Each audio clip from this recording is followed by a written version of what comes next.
Yo mga idol, kamusta? Sports Talk PH nga pala.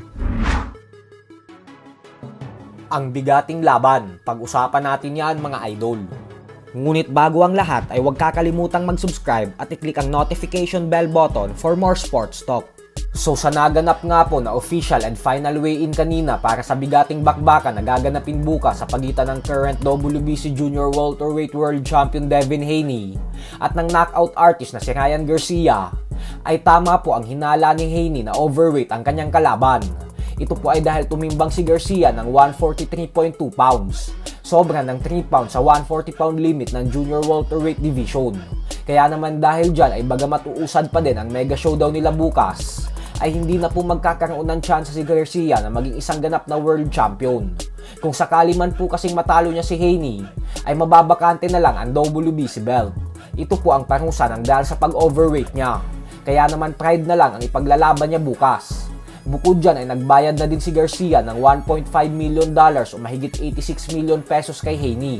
Gawa ng naging kasunduan nila na kailangan magbayad ng $500,000 ni Garcia sa bawat pound na sobra niya si timbang. Hindi po talaga ito magandang senyales para kay Garcia, lalo pat pagsalang niya kanina sa timbangan, ay pinakita pa nito sa lahat ang pag-inom niya ng alak habang tinitimbang siya.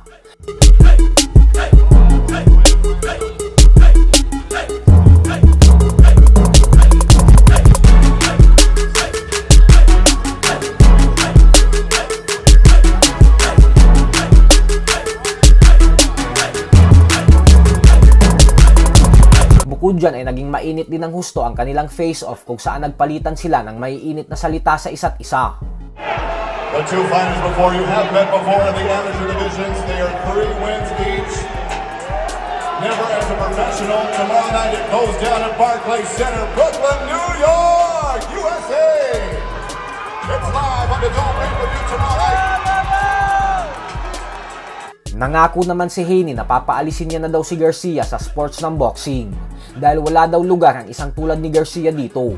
Ipapakita niya daw na isang average fighter lang talaga si Garcia at papatunayan niya umano ito lahat bukas.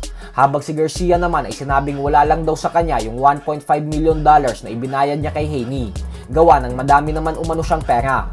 Kaya tingnan na lang po natin kung gagana ba ang mga taktikang ito ni Garcia sa bakbakan nila bukas. Sports Talk PH at iba ang laban ng mga Pinoy na kasakrifikasyon ng armas ng tinuon. Kamaong nagbabaga ang sa'yo ay babaon.